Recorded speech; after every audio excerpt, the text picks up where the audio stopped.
Actuaries use their math skills for good. They take on the world's greatest challenges, reducing risk and increasing opportunity. And that means the only thing higher than their pay is their job satisfaction. We are the descendants of an ancient civilization, one which mastered technology, mapped the cosmos, and understood our relationship with the natural world. Our ancestors traveled the world and built enormous structures. They scaled their creations into cities. They shared a common governance and similar religious beliefs. Our ancestors lived, as we do today, as a global society. Then around 14,500 years ago, this global superpower started to collapse. First came uncontrollable change, and then a cataclysm. In less than a week, everything and almost everyone was gone. Those left behind built monuments. Monuments not as tributes to gods or homage to kings. The monuments are a warning to future generations, to us. That warning is simple. Danger is coming. Our civilization has ended before, and it will end again. This is one story that big archaeology and world governments don't want you to know. Because once you hear it, you'll never trust them again. Because the danger that's coming, there's not a thing they can do to stop it.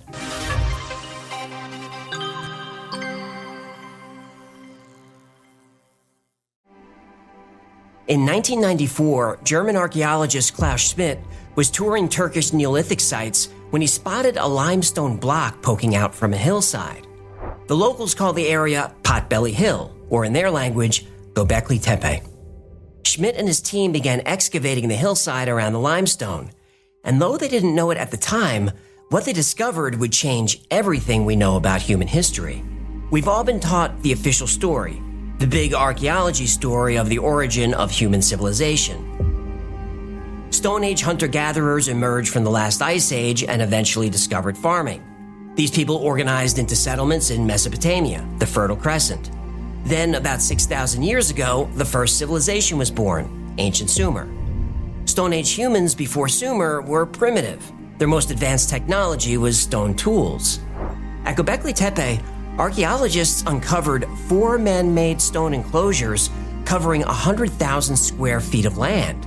That's interesting, but there was a problem.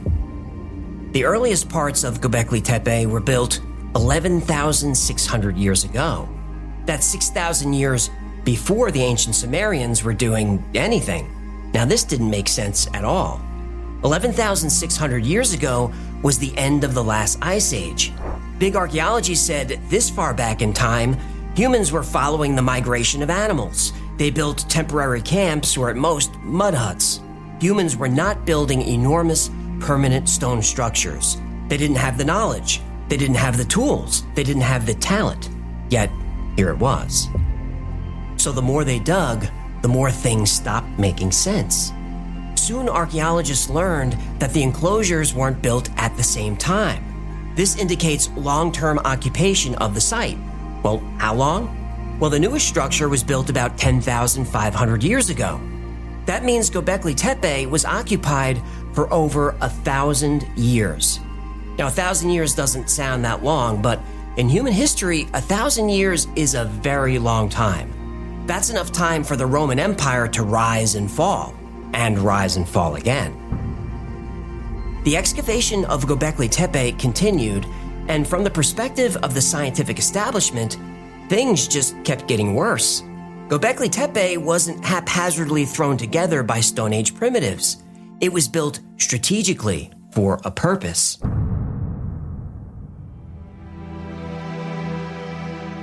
The 4 enclosures are circular, between 20 and 200 feet across, and all are angled toward the star Sirius. Sirius is the brightest star in the sky. Many cultures throughout history built temples angled at Sirius, but not 12,000 years ago. Yet here it was. Over the course of 1,100 years, Sirius's alignment moved across the night sky. So the builders of Göbekli Tepe created newer enclosures to follow each realignment. To build these monuments required an understanding of astronomy, mathematics, and engineering. A project of this size would also require skills like community planning, administration, and division of labor. Big archaeology said people during this time had not yet acquired these skills. Yet here it was. Within each enclosure are T-shaped pillars, some of them 16 feet tall, each weighing up to 10 tons. 43 pillars have been excavated so far, but the Göbekli Tepe story is just getting started. Only 5% of the site has been uncovered. Recent LiDAR imaging revealed at least 15 to 20 additional structures and enclosures buried beneath the main site, and there are more than 200 additional stone pillars. Now, about those stone pillars, there's something very strange going on. Engraved on the pillars are depictions of humans, animals, and human-animal hybrids. There are foxes, lions, scorpions, snakes, boar, wild donkey, gazelles, there's all kinds of things. And the work is very advanced. But the most advanced carvings are on the oldest pillars. As the site gets newer, the designs get less intricate. It's like technology and craftsmanship suddenly appeared out of nowhere. Somehow, 7,000 years before Stonehenge and the Great Pyramids of Giza were built, and 6,000 years before the invention of writing, humans were capable of building this. Where did the builders get this sudden knowledge? The Anunnaki.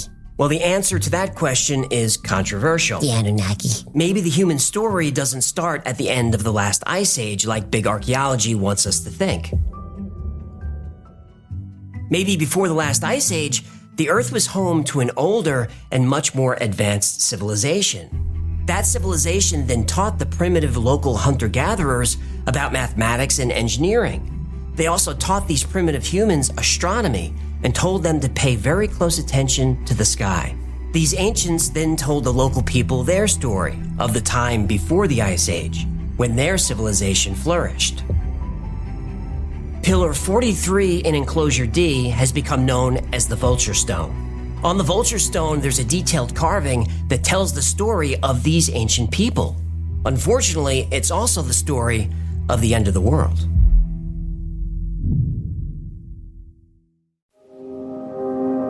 Pillar 43 in Enclosure D, also known as the Vulture Stone, depicts the worst day in human history.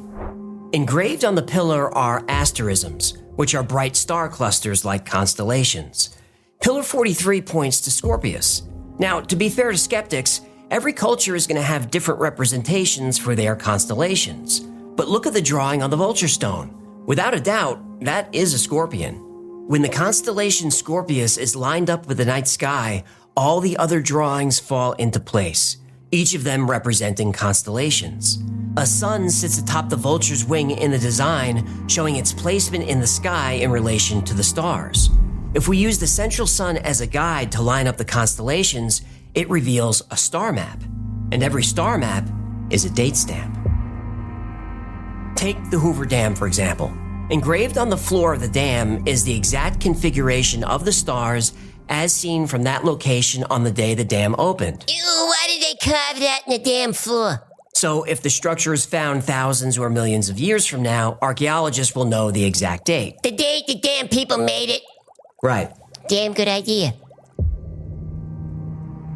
The Vulture Stone shows the only time in history that this specific configuration of stars could be seen from Göbekli Tepe. It was a 100-year window between 10,900 to 10,800 BC, about 13,000 years ago. But wait, this is more than 1,000 years before Göbekli Tepe was built. So this tablet is telling a story of something that happened in the past. It's the story of a time period commonly referred to as the Younger Dryas, and the terror from the sky that changed the face of the Earth. The Ice Age lasted about 2.6 million years. Most of the northern hemisphere was covered by miles-thick sheets of ice. 30% of the Earth's surface was covered by glaciers. This sounds bad, but for the human race, it was good. Sure, the climate was cold, but it wasn't cold everywhere. Most of Africa and the Middle East were warm, with plenty of plant and animal life. And the climate was consistent for 2.6 million years. Hominids had a nice, stable climate in which to evolve during this time. Homo sapiens, modern humans, emerged during this time. We were born in the Ice Age. We thrived in it. Then the climate started changing. Temperatures became warmer year after year. The ice sheets slowly melted. Sea levels gradually rose. This would have been a concern for the human civilization, but they were helpless to do anything about it. Oh, so you admit that even if the climate is getting warmer, there's nothing we can do about it? Well, that's an open debate. How dare you! Then suddenly, around 12,900 years ago, the Earth got cold again. Not as cold as before, but cold enough that humans understood how to survive and thrive in these conditions. This mini ice age was essentially a return to normal. But 1,000 years later, this age of normalcy ended violently and suddenly. The ice sheets melted as they had before, but not over 2.6 million years. This time the ice melted in weeks. There was no time for civilization to adjust. This was the cataclysm. And there's evidence of this cataclysm in ice core samples taken from Greenland and Antarctica. There's evidence in sediment cores from the bottom of lakes and oceans. There's evidence in organic material that's been carbon dated. But there's also evidence of this disaster on Pillar 43, the Vulture stone. Along with giving us a date, the tablet also depicts the comet impact of the Younger Dryas. At the bottom of the pillar is a headless man, linking the date to death. There's also a snake coming from the south. This has been said to represent 3 giant waves washing over the Earth. Those could have been the tsunamis that we know for sure happened. But Pillar 43 is only a piece of the story.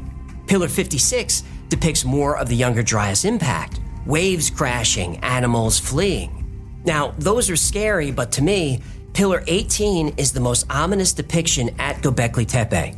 First of all, it contains the only word on the whole site. The word is God. Maybe it was saying, oh God, we're gonna die. Oh God, please save us. I think it was saying exactly that. Wait, I was just joking.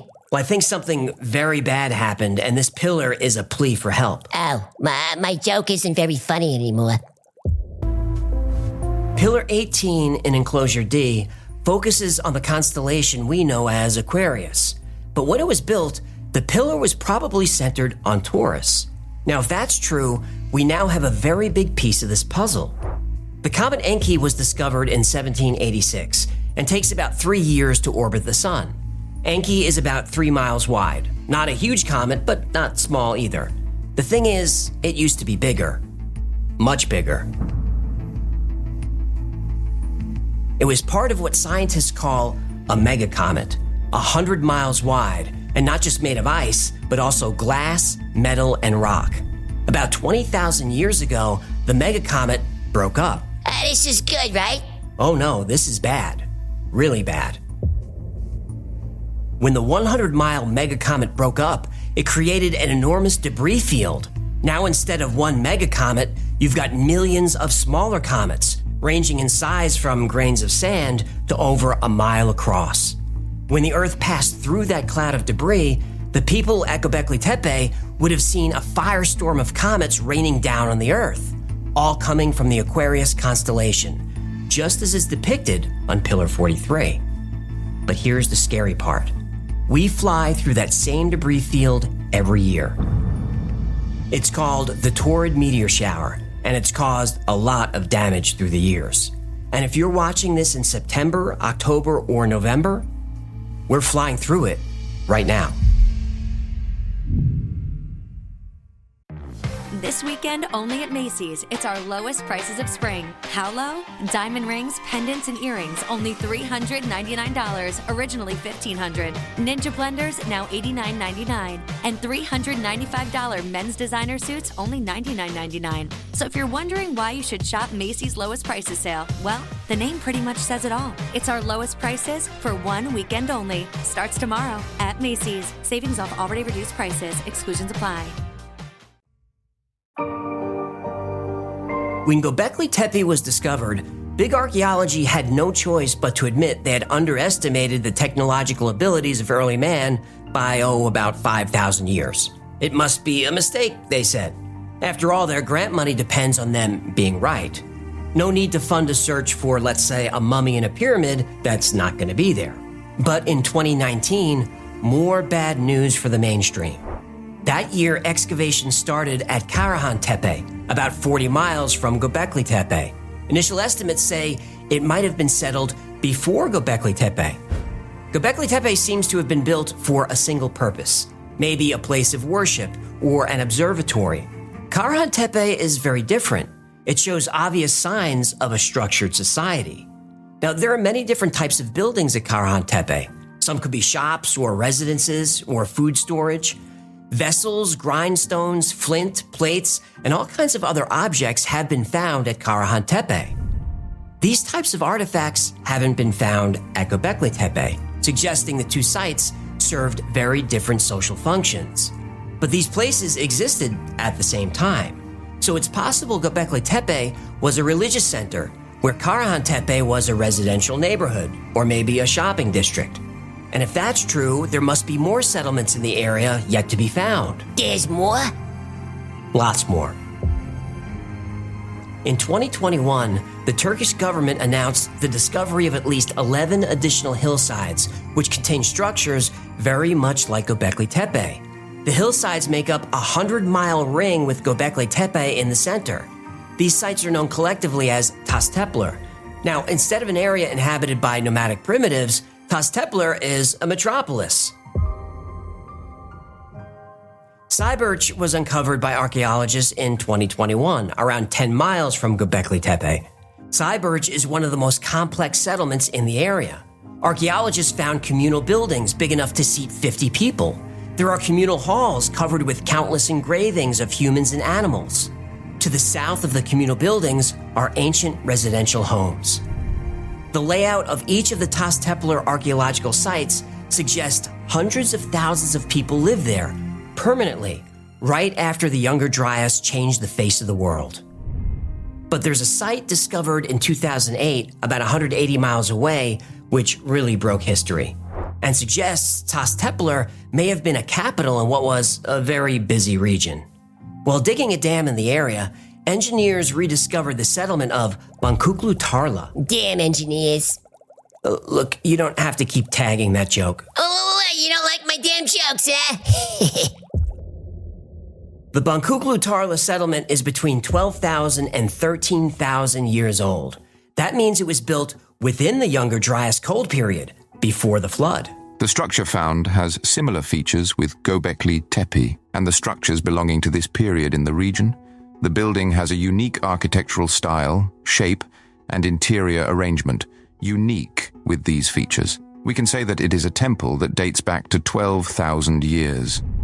This is where the existence of an ancient advanced civilization starts to become almost irrefutable. Göbekli Tarla has all the things we find on Tastepler: private buildings, public spaces. It's got storage rooms, tools, ornamental objects. It's got mega and microliths. The people of Göbekli Tarla were so advanced, they even built a sewer system. More than 130 skeletons have been found there, each buried with hundreds of thousands of beads. The manufacturing of beads proves that there was a division of labor, an artisan class. It proves that the people had time for more than just hunting and gathering. They had time to make art. Making beads is more of a craft than art, but I get your meaning. So big archaeology was wrong again. Very, very wrong. This area of Turkey shows that thousands of people lived there in organized communities. They built neighborhoods and temples. They had shops and large halls for gathering. They had division of labor. They were experts at stonework. They understood mathematics and astronomy. They were talented engineers. And this was 12,000 years ago. But where's the evidence of people learning these skills? If the people at Göbekli Tepe were putting up 10-ton stone pillars 10 to 12,000 years ago, shouldn't we see communities learning these skills 15,000 years ago, 20,000 years ago? We should see an evolution of technology that takes thousands of years. But we don't. This advanced technology just appeared. But that's not exactly true. The people in the area around Göbekli Tepe, Göbekli Tarla, and Cyberch were taught this technology after the Great Flood. It was a gift to them, a gift from the people of the sea.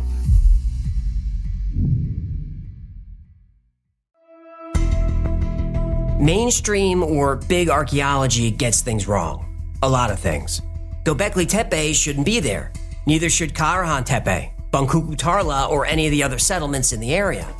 We're told the Great Pyramids of Giza are tombs built for pharaohs, but no mummy has ever been found in a tomb. Not one, not ever.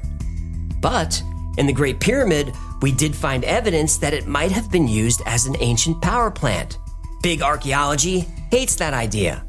Now, when I was growing up, we were taught that Native Americans first arrived in North America by crossing the Bering Land Bridge in Alaska between 10 to 12,000 years ago. This was called the Clovis First model because some stone tools were found in Clovis, New Mexico. Big archaeology wasn't even close on how people got to the Americas, or when. The Monte Verde site in Chile blew up the Clovis model when it was dated to 14,800 years ago. Buttermilk Creek Complex in Texas was dated to about 15,500 years ago. The Bluefish Caves in Yukon, Canada have evidence suggesting human activity as far back as 24,000 years ago. Plus, there's hard evidence that people from Polynesia in the South Pacific traded with and mated with tribes in Guatemala many years before Columbus. And they didn't cross the Bering Land Bridge in Alaska. They sailed thousands of miles across the Pacific Ocean. This means they had advanced shipmaking skills and seamanship. They had knowledge of astronomy and the weather. To make that trip, they also had to have balls of steel. I would have preferred that you said nerves of steel, but yeah, they were brave. Big archaeology knows the Mayan culture had a large population, but they were not considered to be very technologically advanced. But in 2023, researchers deep in the Guatemalan jungle discovered a sprawling Mayan civilization. It covers more than 650 square miles. And here's the crazy thing. The cities were interconnected by a series of superhighways. And these weren't just paths or dirt roads. The roads were elevated to allow for drainage and even paved with white plaster. The Romans get a lot of credit for creating the first roads, but the Mayans beat the Romans to it by about 2,000 years. They're the world's first superhighway system that we have. What's amazing about them is that they unite all these cities together like a spider web, which forms one of the earliest and first state societies in the Western Hemisphere. So big archaeology was wrong about Mayan technology, but they still had to get in the last word. Mainstream said, sure, they had hundreds of miles of roads, but they didn't have vehicles, they just walked. No animals or people pulling carts, they just walked hundreds of miles. Big archaeology said this is because the Mayans didn't discover the wheel. But Mayan toys have been discovered that have wheels. Big archaeology says the Mayans never thought to scale them up to put them on carts. How do we know this? Big archaeology says we know this because we haven't discovered the carts. Oh. But a year ago, big archaeology would have said there's no way the Mayans could have built a highway system. Why not? Well, because we haven't found one. Yet there it is. Big archaeology is quick to take a lack of evidence at face value, regardless of common sense. Like there was no such thing as the city of Dwarka, the advanced and prosperous city in India that was consumed by a great flood. That was all a myth. Then Dwarka was found and dated to the Younger Dryas. There's no such thing as Atlantis, but it's hard to explain the Bimini Road in the Bahamas, or the ancient city off the coast of Cuba that could be anywhere from 6,000 to 50,000 years old. There's no such thing as Mu, the continent that once connected Greece to Easter Island. Yet the languages from those two cultures share about 1,000 words. And the Yonaguni Monument off the coast of Japan is right where Mu would have been. There was no such thing as Derinkuyu, the secret underground city that hid 20,000 people from danger for thousands of years. That was just a local myth. Then a man tried expanding his basement and realized it's already been expanded, and the lost city of Derinkuyu was discovered. And that's why big archaeology says there was no advanced culture before the flood, because there's no evidence of it. Except there is.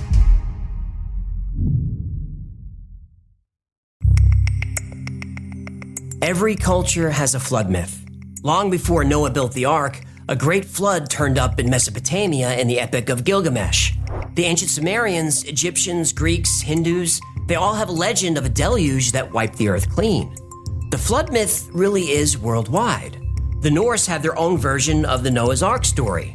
The Inca, the Aztec, tribes across America, Japanese, Chinese, Hawaiian, Australian Aboriginal. This is just to name a few. The list is much longer. Now, the legends vary, but they're all basically the same plot. People are misbehaving, so a flood is sent to wipe them out and start over with a few survivors. Now, I don't know about the misbehaving part, but we're pretty sure the flood really happened. But some of the flood legends have a twist.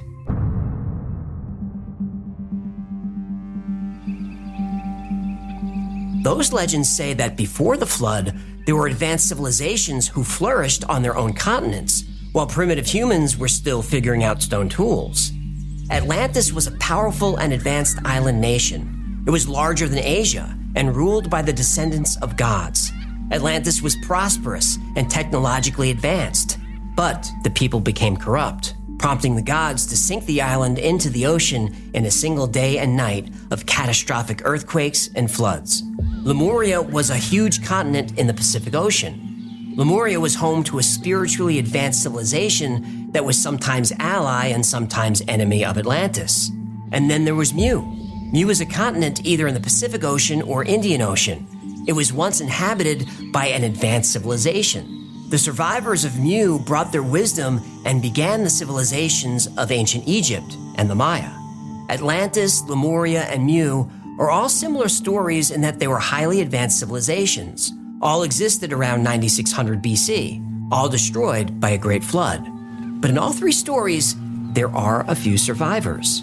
After the floodwaters recede and their homelands are destroyed, these survivors seek refuge on the mainland. The people they find are kind but primitive, so the survivors grant them the gift of civilization. And when you show up somewhere, it's always polite to bring something. Flour, bottle of wine, civilization. I agree, that's just good manners. But it's at this time that agriculture explodes across the Middle East.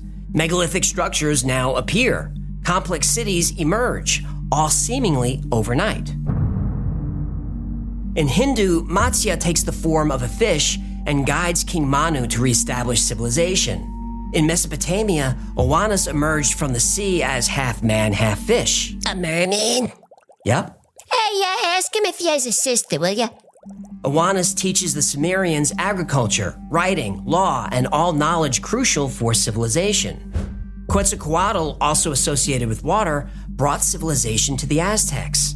In Egyptian, Polynesian, Japanese, Chinese, Norse, Hawaiian, Native American, there's a godlike teacher who comes from the sea to help restart civilization. And these saviors or teachers or whatever you want to call them, they all appear after the Great Flood at the end of the Younger Dryas. And they all transfer wisdom and knowledge to the primitive people that they meet and restart civilization. And there's more evidence. The cultures around the world seem to have been given the same knowledge. For example, Sirius is the brightest star in the sky. Every culture knows about it, but every culture, new and old, refers to Sirius as a dog or a wolf. In ancient Iraq, Sirius was called the dog star that leads. In China, it was known as the heavenly wolf. Assyrians and Akkadians knew Sirius as the dog of the sun. And in North America, native tribes used largely canine terminology, like dog that follows mountain sheep or wolf star when referring to Sirius. Most cultures holding a reverence for the brightest star in the sky is understandable, but all of them referring to the same star as a dog or a wolf? That seems like a big coincidence. We don't believe in those. We don't. And then, seemingly out of nowhere, Bangkoklu Tarla, a bustling city, appears in Turkey. Karahan Tepe, with its homes and halls and magnificent art, appears. And Göbekli Tepe is built, an entire complex dedicated to the star Sirius. And within the complex, 10-ton stone pillars that tell the story of man, the fire from the sky, the flood that swallows the earth, and of civilization given a second chance. The pillars also offer a warning for future generations. For us, all that has happened before will happen again. The builders gave us symbols on stones and told us to watch the sky. They showed us the constellations to study. They gave us the exact date of the last disaster so we could prepare for the next one, because there's always a next one. The images carved in the stone pillars could be a guide to ensure humanity's survival. But if all that's true, why was it all intentionally buried? Around 10,000 years ago, the people of Göbekli Tepe took up a massive project. They filled in the entire compound with stone and debris. Then they covered it with earth and mud to make it seem like it was never there. There are two theories for why they did this. One, to preserve it, or two, to hide it.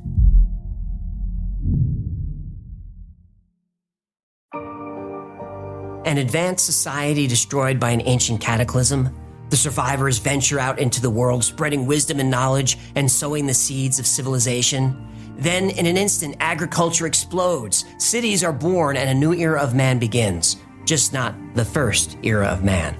Not only is this a great story, it's one of my favorite stories. I read Graham Hancock's book, Fingerprints of the Gods, in the 1990s, and I was hooked. I've been an ancient civilization junkie ever since.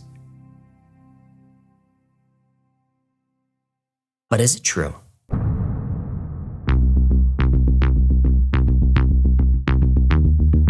Well, big archaeology says it's absolutely not true.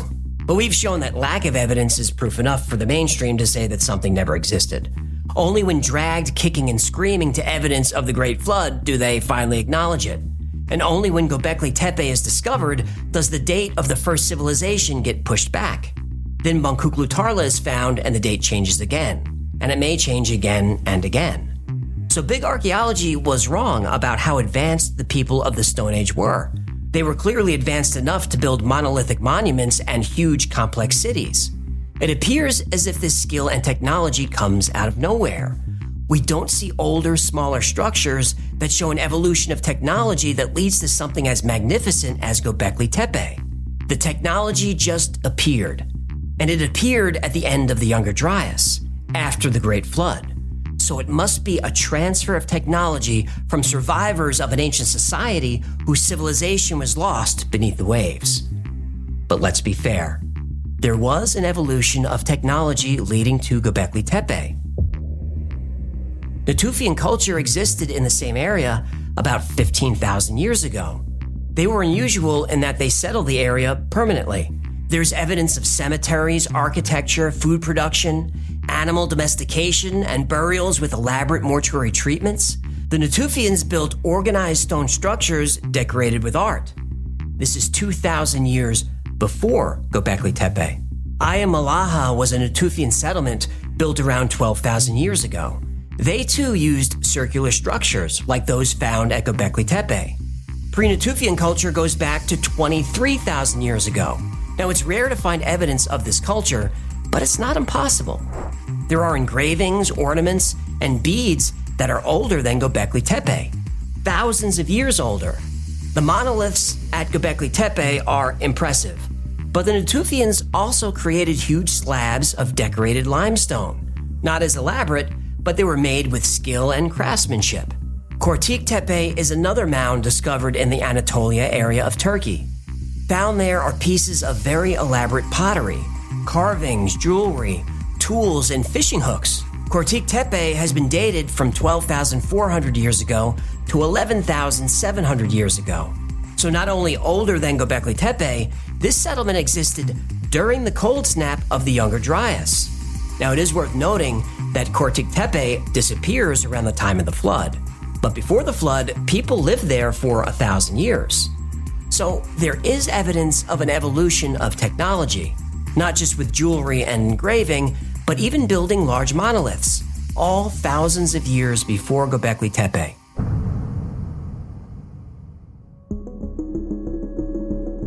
One of the great mysteries is why Göbekli Tepe was deliberately filled in. Now, the working theory is the earlier structures were pretty big and dug into a mound. An earthquake hit, knocked everything into the mound and made a mess of things. Then everyone in the area filled in the rest of the hole and built newer, smaller structures around the older, larger ones. Structures that were designed to withstand earthquakes. Now, no one really knows for sure, but it's a theory that makes sense to me. And there are some issues with the dates as well. The date on Pillar 43, the Vulture stone, that's 13,000 years ago. that doesn't line up with the end of the Younger Dryas, so it's not describing the Great Flood. But that date does line up with the beginning of the Younger Dryas. Was there an impact at that time too? Well, there probably was. It's believed that the abrupt cooling 13,000 years ago was caused by a series of events that happened at the same time. There are ice core samples that show an impact 12,887 years ago, and that date is accurate within 5 years. And this happened at the same time as a large volcanic eruption in Germany. This caused the Earth to be covered in soot, which caused years of darkness. Meanwhile, the impacts disrupted the ocean currents, so everything got cold again. Not as cold as before, but still cold. Then about 1,000 years later, another event, maybe another impact, maybe a massive solar event. We don't really know for sure, but something did happen to warm the Earth and melt the ice caps really fast. We do have evidence of cultures that existed before, during, and after the Younger Dryas. Now, did we debunk the idea of an advanced culture before that? Absolutely not. I'm just trying to give you the full picture. There absolutely could have been someone else here long ago. And we've talked before about how it would take only about 10,000 years before all evidence of the human race is gone. But here's the thing about that number. Civilization disappearing in 10,000 years assumes the Earth is peaceful. If one of these years the torrid meteor shower threw a rock at us, like it did during the Younger Dryas, well, it wouldn't take 10,000 years to erase our civilization. We'd be gone in a day.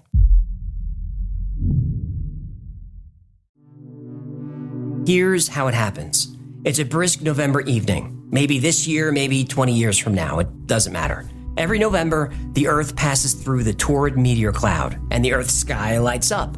People gather all over the world to see the event. Meteor watching parties are common. You and a few friends decide to get together and see the show. The sky does not disappoint. Shooting stars zip across the night sky like fireflies. There are even larger comets that streak by for a full second or two before burning out. And once in a while, a big one. It's a fireball that lights up the sky, and for a moment, night turns to day. Now, everyone's heart races, but fireballs like these are known to happen during the torrid shower. People remember the torrids of 2015. That year, fireballs hit the Earth in swarms. In 2020, a torrid fireball exploded over Japan that sounded like a bomb going off. That one set off car alarms for miles.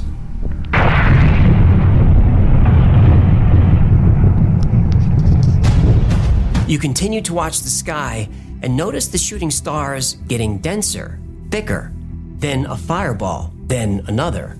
You feel a little anxiety, but the torrid meteors have been happening your whole life, and they've been nothing more than a light show.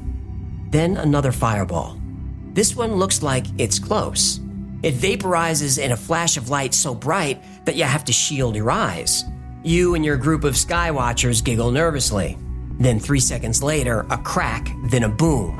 So loud you feel it in your stomach. Everyone agrees. This was fun, but let's go home. But now there's another fireball. Everyone turns to see. This one is different.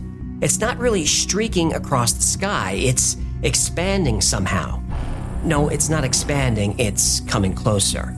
It comes closer and closer, and there's no way to tell how big it is. From where you're standing, it's like a mountain made of fire. Just as panic sets in, it disappears somewhere over the horizon. You let out a deep sigh. You didn't realize it, but for the past 30 seconds, you've been holding your breath. You and your group are now frantically gathering your belongings. That was more than enough excitement for one evening. You even ask yourself if you even want to do this again next year. But that question has already been answered for you. You just didn't know it yet. Over the horizon, where the fireball disappeared, a ball of light emerges. Everything is lit up like the day.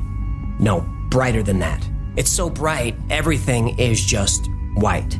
The ball of white light grows larger and larger, and you feel something deep in your brain. That part of your brain that evolved 2 million years ago, that lizard brain. It sends you a single message. Run. You run.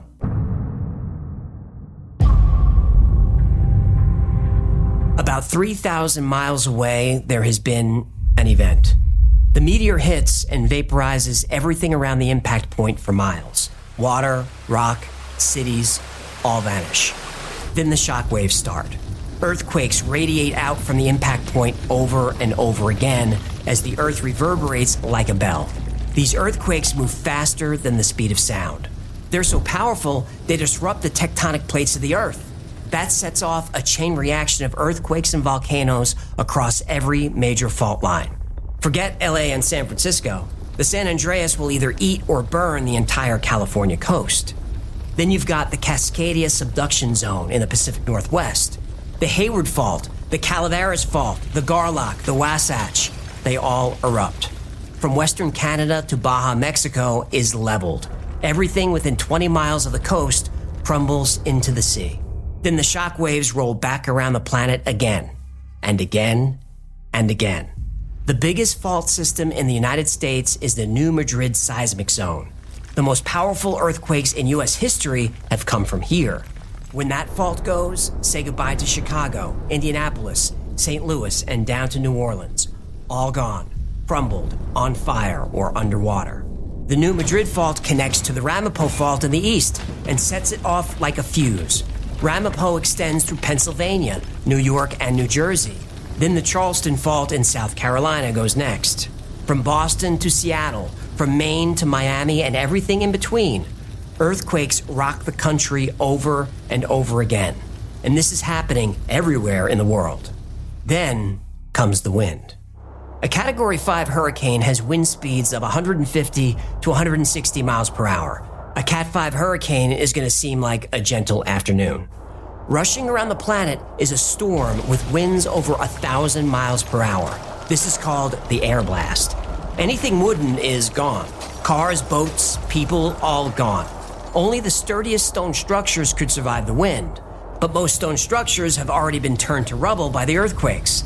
In some places, the wind lasts for 16 hours, and within the wind is everything. Buildings, cars, trees, everything. It's a food processor that pulverizes everything for hours.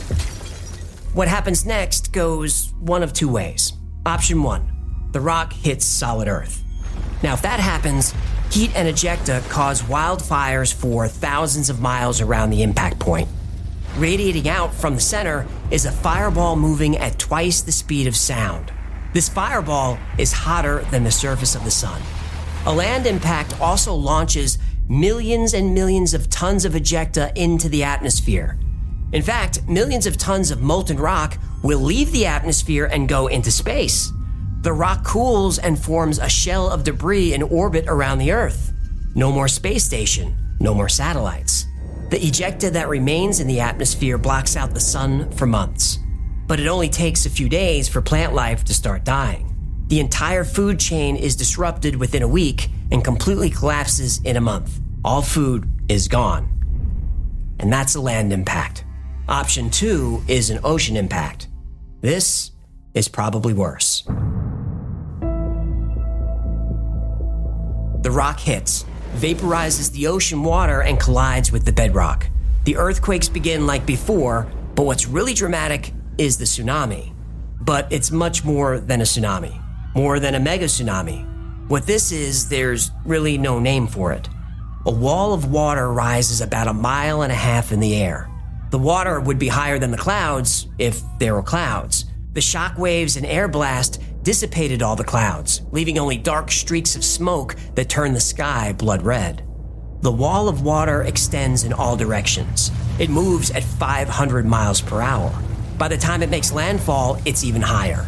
As the water tears across the land, it collects debris. Every object the water touches is captured and becomes part of the wave. Within minutes, the front face of the wall is a solid mass of debris moving hundreds of miles per hour. The devastation is extreme. As the Earth reverberates, the secondary waves begin. These are smaller waves compared to the first, but they're still hundreds of feet high, and they pummel the coasts over and over and over again. About 24 hours later, the Earth settles. Volcanoes continue to erupt, and there are thousands of earthquake aftershocks, but most of the violence is over. This is the worst day in human history. But here's what's really scary. The scenario I just described has happened many times. So a question for the skeptics, how much evidence of human civilization would be left after this type of event? Skeptics say there would be evidence of trash, plastic, and steel. But would there? After the comet strike, the fireball, the shock waves, the 1,000-mile-an-hour wind, the string of mega tsunamis, I'm not sure how much of anything would be left after that. Now, you would think that this event would leave a mess of debris across the landscape, but it would be nothing like that. The land would be pristine. Well, pristine in a way. From horizon to horizon is mud. Nothing but mud. Everything has been pulverized into dust. Any object larger than a basketball is buried under mud 1,000 feet deep. Big archaeology says there was no early civilization because they haven't found one. Or maybe they just haven't dug deep enough.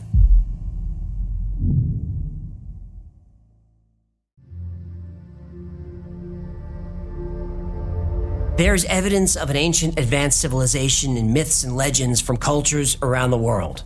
Not just evidence that a civilization was here, but also how it was destroyed.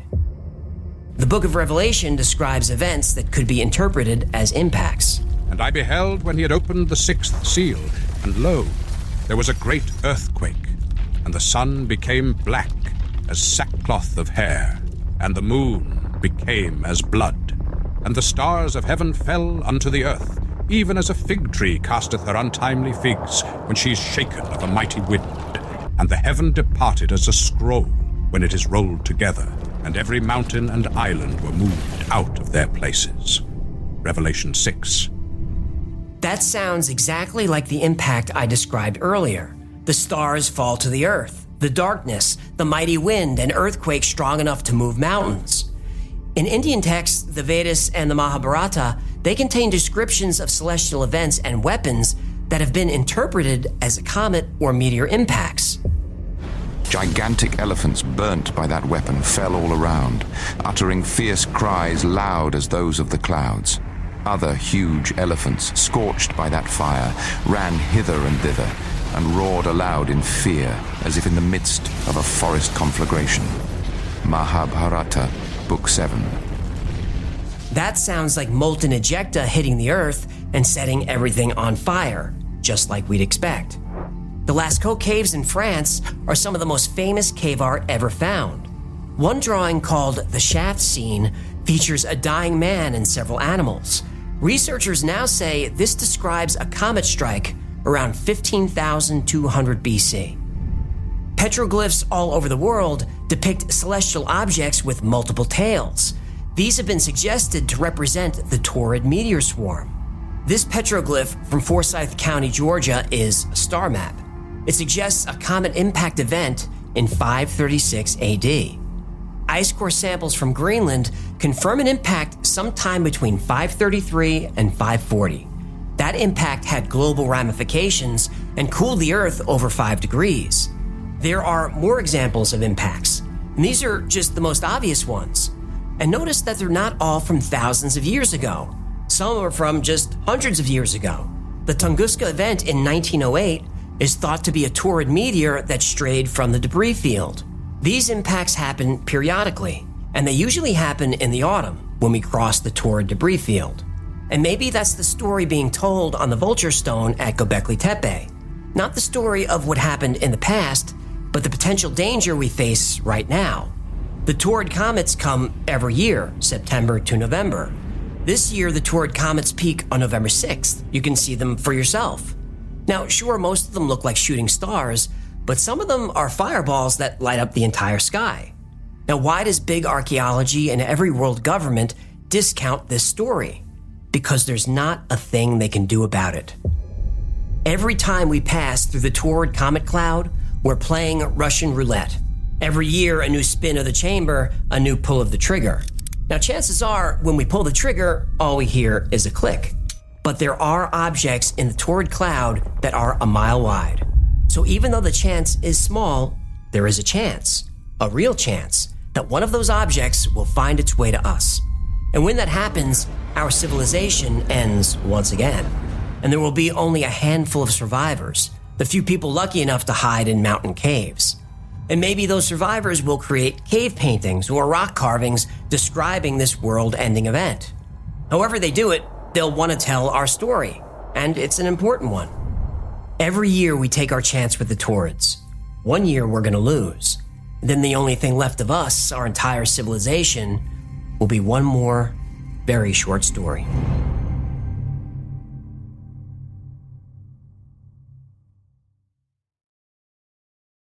Thank you so much for hanging out with me today. My name is AJ. That's Hecklefish. You good? This one has me a little rattled. I get it, but NASA is keeping an eye out for trouble. Oh, NASA's on it. Great, now I feel better. Are you being sarcastic? Of course I'm being sarcastic. This has been the Y-Files. If you had fun or learned anything, do us a favor, like, subscribe, comment, and share. That stuff really helps the channel. And like most topics we cover here, today's was recommended by you. So if there's a story you'd like to see or learn more about, go to theyfiles.com/tips. And if you'd like a deeper dive into this story and all the other topics we cover here, make sure you check out the podcast. The Y-Files Operation Podcast is available on Spotify, Apple, Amazon, and everywhere you listen to podcasts. And if you need more Y-Files in your life, check out the Y-Files Discord. It's fun, it's free, and there are lots of Y-Files fans on there 24/7. I think we just hit 30,000 members. Special thanks to our patrons who make this channel possible. I dedicate every episode to you, and I know I say it every week, but I really mean it. Without your support, there would be no Y-Files. And if you'd like to support the channel, consider becoming a member on Patreon. For as little as $3 a month, you get access to all kinds of perks, like you see the videos early without commercials, you get special access on Discord, you get early access to fun products like the Hecklefish Talking Plushie, and you get 2 private live streams a week just for you. Another great way to support the channel is grab something from the Y-File store. Grab yourself a Hecklefish coffee mug, and then you can stick your fist in, and then you pour yourself a delicious beverage, and then grab yourself a Hecklefish t-shirt and wrap that around your head like a turban, and then you get yourself a Hecklefish tugging plushy fish and tugging animal fish toy. That's gonna do it. Until next time, be safe, be kind, and know that you are appreciated.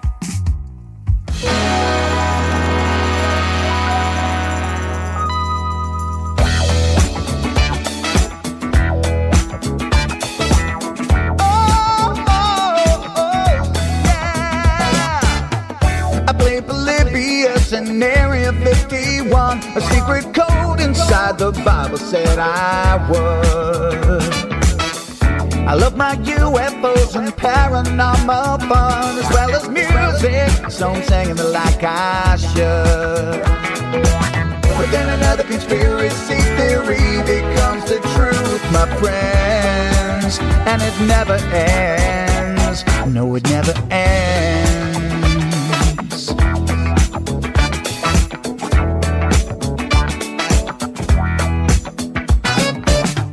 I feel the crap got stuck inside Mel's hole with MK Ultra of being only too aware. Did Stanley Kubrick fake the moon landing alone on a film set, or were the shadow people there? The Roswell aliens just fought the smiling man, I'm told, and his name was Cold. And I can't believe I'm dancing with the fish. Hecklefish on Thursday nights with AJ2, and the Wi-Fi's helping me all through the night. All I ever wanted was to just hear the truth, so the Wi-Fi's on repeat all through the night.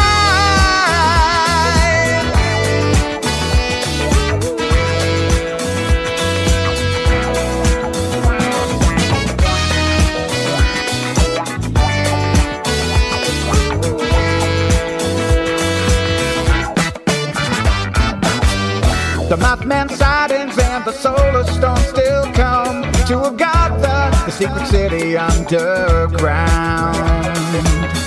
Mysterious number stations, planet Serpo 2, Project Stargate, and what the Dark Watchers found. We're in a simulation, don't you worry though.